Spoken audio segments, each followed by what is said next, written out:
But 𝐋𝐄𝐅𝒂𝒅 back again in season 2, listening as we bring you a series of stories from the 𝒂𝒂𝒕𝒕𝒆𝒏 diaries, stories disrupting the narratives of discrimination through heartfelt and real-life stories of LBQ women.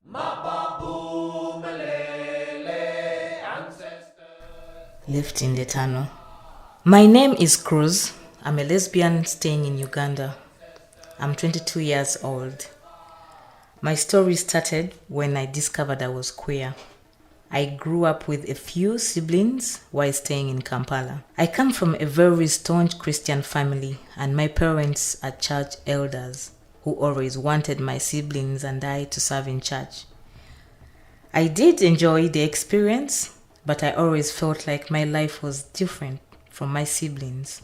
From the time I was little, I loved putting on my brother's trousers, shorts, and shirts. I felt comfortable only around boys, especially while playing and socializing.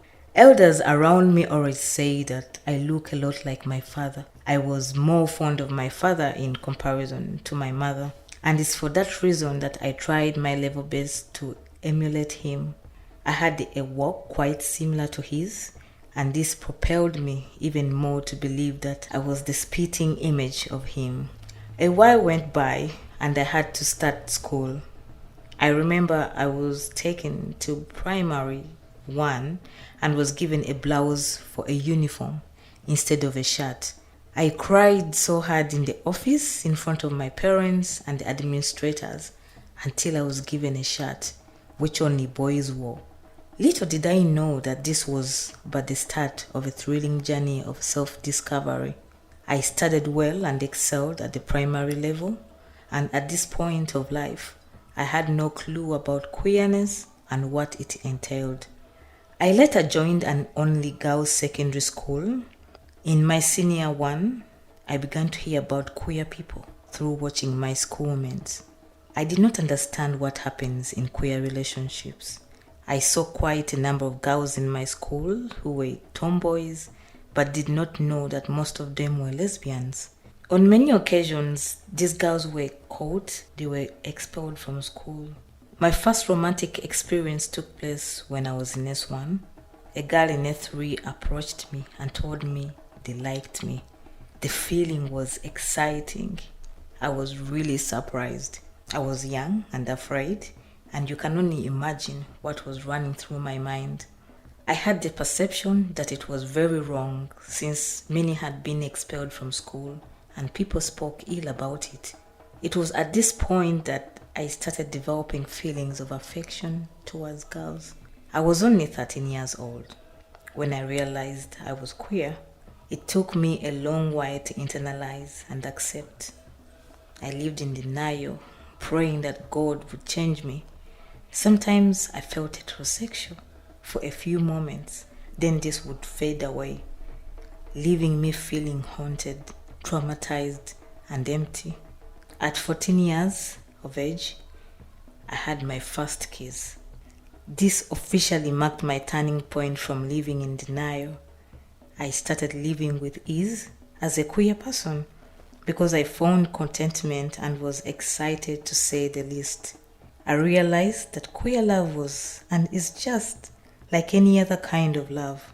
One acquires feelings of love and affection towards someone they feel attracted to, though not of the opposite sex. I eventually accepted the girl who confessed her love for me, and we started our relationship at school. There was not much that went on between the two of us, besides holding hands on the compound, tight hugs, writing love letters, peckings. These little gestures of love always made me feel special. With time, the school got to know about our relationship. They called for an assembly, which they embarrassed us by telling everyone that we were dirty and not fit to be in the same community with the rest of the students. As if this was not enough, they branded us as a bad omen to the society and expelled us from school. Our parents were called to pick us up. While we waited for them to arrive at school, all my friends had already started pointing fingers at me, yelling insults and calling me all sorts of names like Sodom and Gomorrah, devil, rotten tomato, and many more. This made me feel miserable and eventually resulted into low self-esteem. I lost so many friends because nobody wanted to associate with me because I was in love with a fellow girl. When my mother arrived at school and they narrated to her the reason for my expulsion, she cried in the office and told me I was no longer her child. She continued to say that I need to find my own way because she has never given birth to a lesbian.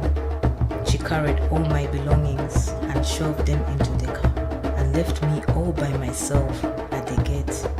Christ, I started thinking about where to start and where to go, but I just couldn't figure things out. I was accustomed to receiving everything from my parents. I thought about committing suicide. I just wanted a car to run over me so that I die because my life had come to an end.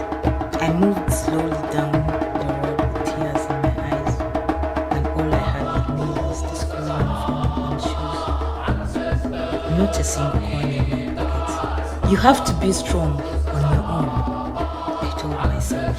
So much changed for me. I had to live by myself on the streets and could hardly get a meal to survive on for the day.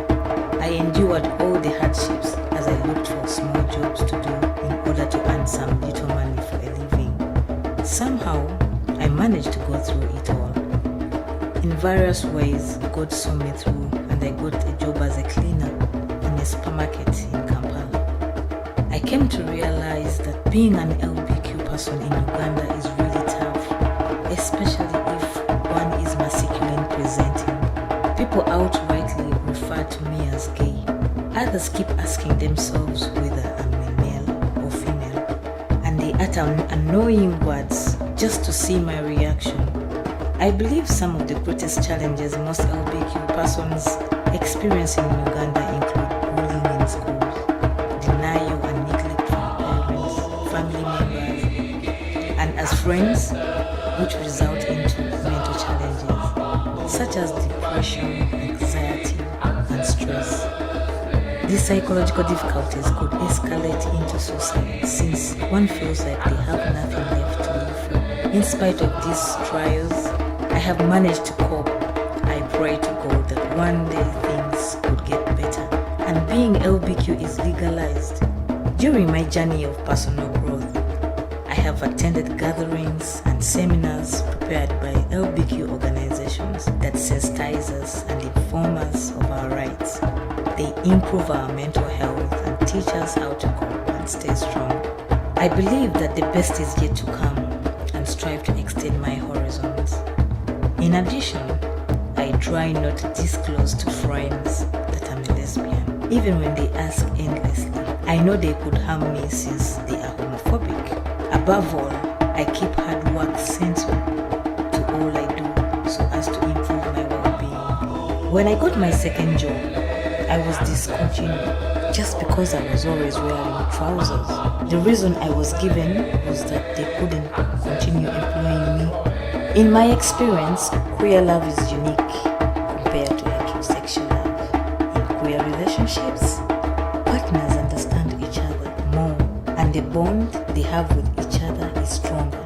Love is beautiful and remains a precious thing created by God. I would love to continue enjoying the wonderful relationship I have with my girlfriend, and in addition, I would like to have children either through adoption or preferably using the fertility opportunities available.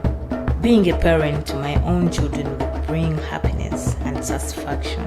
Watching my kids play would be my joy, just like it is for every parent. My experience would encourage other LBQ people living in silence and self-denial that they too can bear children. Additionally, I think information about childbirth and family planning needs to be made more available to LBQ community. This would make it easier for us to make informed decisions. I value hard work and will work tooth and nail by saving up money to live comfortably. I hope to have built a decent home in 5 years' time and started a family with my girlfriend.